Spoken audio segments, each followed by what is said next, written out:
ऐसी कौन सी असहायता है जो चुनाव से चंद दिन पहले सामने आती है? ऐसी कौन सी मजबूरी है जो बीते 5 साल में उन्होंने इस्तीफा नहीं दिया और अचानक जब चुनाव दहलीज पर आ गया तब उन्होंने इस्तीफा दिया? तब शोषितों की बात की, वंचितों की बात की। मीनाक्षी जी, बहुत बेहतरीन सवाल आपका है। प्लीज मुझे 10 सेकंड का मौका दे। एक सवाल, अभी हम पिछड़ों से लगाव और मोहब्बत की बात करना चाहते हैं बीजेपी की। हमारे नेता माननीय अखिलेश यादव जी पिछड़े समाज से आते हैं, वो मुख्यमंत्री थे और आप समझिए जब उन्होंने मुख्यमंत्री आवास को छोड़ा तो योगी जी जब उसमें प्रवेश लेते तो उन्होंने पूरा घर धुलवा दिया, गंगा जल छिड़कवाया। ये देखिए इनकी नफरत देखिए पिछड़ों से। ये पिछड़ों का सम्मान नहीं करते हैं, पिछड़ों का सम्मान नहीं करते हैं, पिछड़ों का नफरत। विधायकों ने इनके खिलाफ प्रदर्शन किया, विधायकों ने 200 विधायकों ने प्रदर्शन किया। आज आप देखिए किस कदर विधायक मंत्री सब भाग रहे। क्या वजह है? वजह साफ, हमको सम्मान नहीं दे रहे हैं। आज लोग अपने इस्तीफे में लिख रहे हैं कि दलित, पिछड़ा और वंचित समाज है ये पूरी तरह से असहाय महसूस कर रहा है बीजेपी के अंदर।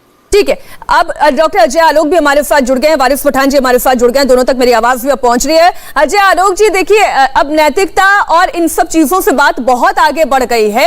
अब अवसरवाद की राजनीति को अपने हित की राजनीति और समझ की राजनीति के तौर पर, प्रैक्टिकलिटी के तौर पर देखा जा रहा है। अब सवाल ये उठता है कि ये जो 80 वर्सेस 20% की बात जब योगी आदित्यनाथ ने कही तो वो हिंदू वर्सेस मुस्लिम हो गया। आज अखिलेश यादव भी कह रहे हैं कि 80% हमारे साथ है, 20% बीजेपी के साथ, बीजेपी से नाराज है। ये कौन सी राजनीति हो रही है? कहीं ये कोई सेल्फ गोल तो नहीं हो सकता? देखिए मीनाक्षी जी, ये बिल्कुल हिंदू मुसलमान की राजनीति है। मैं साफ कह रहा हूं और बड़े साफ गोई से कह रहा हूं, क्योंकि देखिए मैं कहूं या ना कहूं, अजीज खान जी तो हमेशा मानेंगे कि योगी आदित्यनाथ जब भी मुंह खोलते हैं तो उत्तर प्रदेश का मुख्यमंत्री ने एक हिंदू मुंह खोलता है, जैसे समाजवादी पार्टी कहती है। और योगी जी को इस पे कोई पछतावा भी नहीं है, उनको गर्व है कि वो हिंदू हैं। जैसे मुझे गर्व है, आपको गर्व है, सबको गर्व है, वैसे योगी जी को भी गर्व है।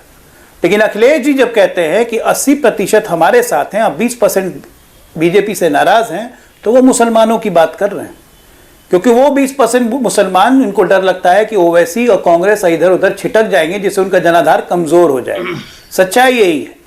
आज बड़े प्यार से अजीज जी ने कहा, चंद्रकांत त्रिपाठी की बात कही, हाथरस की बात कही, इसकी बात कही, उसकी बात कही। अरे साहब, ऑन रिकॉर्ड है, ऑन रिकॉर्ड 247 दंगे 5 साल में, 2012 से 17 के बीच में। मैं तो नाम भी नहीं गिना सकता हूं, आपको तो कम से कम नाम याद है क्योंकि गिनती के इंसिडेंस है, इसलिए आपको नाम याद है। उत्तर प्रदेश की जनता को तो नाम भी नहीं याद है कि कितने लोग मारे गए 212-17 के बीच में, जब साहबजादे मुख्यमंत्री थे। 7 बड़े दंगे मुजफ्फरनगर में जब दंगे हुए तो सैफई महोत्सव चल रहा था, ये पूरे देश ने देखा। और वो पार्टी आज बता रही है कि चंद्रकांत त्रिपाठी मारे गए, ये मारे गए, गोरखपुर से एक बिजनेसमैन को पुलिस ने मार दिया, कहीं पे लाठीचार्ज हो गई। एक स्ट्रॉय लॉ एंड ऑर्डर इंसिडेंट्स को याद दिला के ये सरकार की फेलियर बता रहे हैं। 25 से 30 करोड़ का राज्य में अगर इनको इंसिडेंट्स याद है तो ये सरकार की सबसे बड़ी उपलब्धता है, क्योंकि आपके राज्य में तो लोगों को इंसिडेंट्स याद ही रखना लोग भूल गए थे, आम बात हो गई थी। क्या वो लखनऊ में कोई 10 बजे रात के बाद घूम सकता था? फैजाबाद में घूम सकता था? अरे और तो और छोड़िए ना, कांवरियों पे गोली चलाई अखिलेश ने, अखिलेश की पुलिस ने। लेकिन अजय जी इतने के बावजूद, अजय जी इतने के बावजूद, मेरी बात सुनिए ना, मुसलमान की बात अगर कर रहे हैं तो अपने सेल्फ गोल करना है। हिंदू मुसलमान की बात करना सेल्फ गोल। अच्छा, अब वारिस पठान जी हमारे साथ जुड़े हुए हैं। वारिस जी, अब देखिए 80 की बात हर कोई कर रहा है, संयुक्त हिंदू वोट सबको चाहिए, और 20% की बात अभी डॉक्टर अजीज खान को आपने सुन लिया ना, उन्होंने कहा कि वो 20% तो नाराज है बीजेपी से। कि मीनाक्षी जी, मैं कब से बैठ के सबकी बात सुन रहा था। मुझे उम्मीद है कि जिस तरह आपने सबको मौका दिया, मुझे भी इसी तरह का कर्टेसी दिखाएंगी और आप मौका देंगे। मेरे भाजपा के प्रवक्ता, मेरे फाजिल वकील दोस्त गौरव भाटिया बैठे हैं, डॉक्टर अजीज खान साहब समाजवादी के बैठे हैं।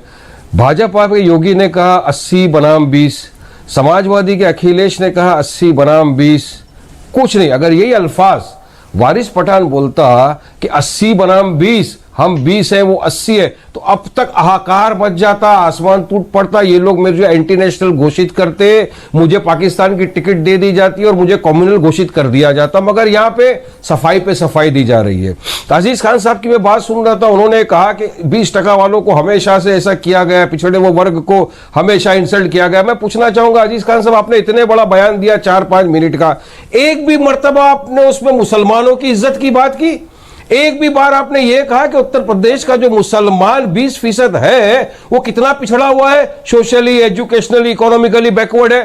75 सालों से क्या इतना हमारे पास तो डेटा है जो बताता है, मीनाक्षी जी आपको जानकर बड़ी हैरत होगी कि 20% मुसलमान में है। सेंट्रल गवर्नमेंट, स्टेट गवर्नमेंट दोनों का बजट वहां पर मिला के देखेंगे तो 21 करोड़ रुपया है विकास का।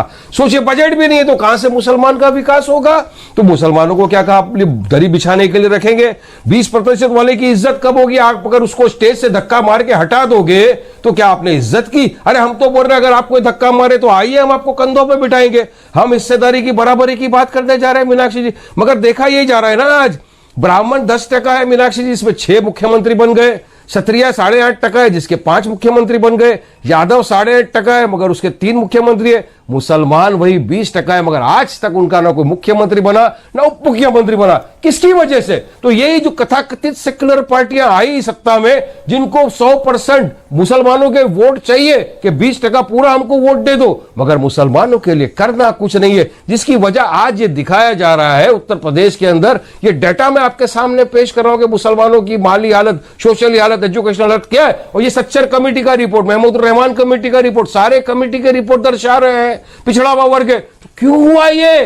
क्यों आप लोगों को सिर्फ वोट चाहिए, काम नहीं करना? मगर इस मर्तबा मुझे यकीन है कि उत्तर प्रदेश का मुसलमान जाग गया है और वो हिस्सेदारी की लड़ाई चाहता है और हमारे साथ आएगा। अब बात नंबर 2 मीनाक्षी जी, बहुत इंपॉर्टेंट बात है, छोटे से मिसल पूरी, ये जो दोनों 80 बनाम 20 कर रहे हैं, तो क्या मैं ये पूछूं कि लखीमपुर वाले 80 में है या 20 में है? जो गंगा किनारे हमने लाशें तैरती हुई देखी हमारे हिंदू भाई बहनों की, जिनके परिवारजन आज तक योगी को बोल रहे हैं कि हमको शमशान के लिए लकड़ा नहीं मिला जलाने के लिए, लाशें तैर रही थी, वो 80% में है या 20% के अंदर है? वो कहा है, ये भी तो उसका भी तो जवाब देना पड़ेगा आपको। क्या टेनी 80% वाला है जिसने हमारे पीसफुल प्रोटेस्ट कर रहे हुए किसानों को कुचल दिया, वो 80% में है या 20% में है? हमारे वह जो युवा, करोड़ों युवा बेरोजगार जो उत्तर प्रदेश का हो गया, जो मोदी ने झूठ कहा था कि हम 70 फिर ये बात इमरान मसूद क्यों नहीं समझ रहे हैं? तो वो युवा काहे में आता है? लेकिन फिर ये बात इमरान मसूद क्यों नहीं समझ रहे? इमरान मसूद फिर आपके पास आ जाते हैं, वो समाजवादी पार्टी के पास क्यों गए? वारिस जी, मैं आऊंगी सवाल के साथ, मैं अजय जी आपके पास भी आ रही हूँ, सभी बात करने का मौका चाहते हैं। गौरव जी, लेकिन शुरुआत आपसे, पहले सवाल का जवाब दे दूं मीनाक्षी जी, बहुत इंपॉर्टेंट है, बहुत इंपॉर्टेंट सवाल है आपके पास मीनाक्षी जी, बहुत इंपॉर्टेंट सवाल है। 10 सेकंड में मैं इसका जवाब दूंगा। चाहे इमरान मसूद हो, सुनील सिंह वो शख्स है जिसने कहा था कि मुसलमान की औरतों को कब्रिस्तान से निकालकर उनका बलात्कार करना चाहिए, वो आदमी आज अखिलेश यादव की गोद में जाकर बैठा हुआ है। ये जो कल जिसने रिजाइन किया, मौर्या जी, इन्होंने क्या कहा था कि मुसलमान अय्याशी के लिए 3 शादी करता है ट्रिपल तलाक के वक्त, वो आज जाके अखिलेश यादव की गोद में बैठा है। तो ये सारे वहां पे जाके बैठ रहे। अब वहां जाते ही ये हो गया सर्फ, वॉशिंग पाउडर, निरमा, धुल गए एकदम मशीन के अंदर वॉशिंग के तरह, और अब एकदम साफ दूध के धुले हुए हो जाएंगे क्या? मगर जनता भूलेगी नहीं इस बात को। अजीज खान साहब, मैं आपसे इस सवाल का जवाब चाहता हूं। इंडिया टीवी हर वक्त हर जगह डाउनलोड करने के लिए सर्च करें India TV news Google play store या ऐप स्टोर पर।